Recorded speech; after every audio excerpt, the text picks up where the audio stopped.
This is our family home that was built in the 30s. 50 years this house has been here and has never gone underwater.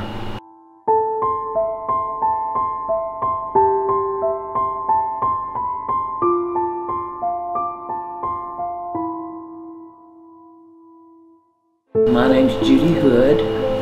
I'm 61 years old. I woke up at 7 o'clock. When I stood out of my bed, I was standing in a foot of water, and I thought a plumbing pipe or something must have busted. And as I started walking through the house, I could see when I walked out the front and opened the door that it was a flood.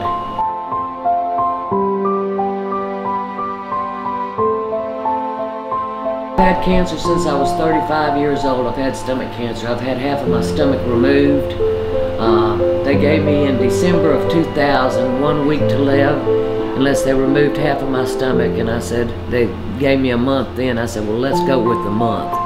And I haven't survived just a month, but I've been here 17 years later, and I plan on being here a lot more, and I'm gonna keep on going. I'm coming back to my home. I'm gonna rebuild this place, and we're gonna keep on going with the Hood tradition.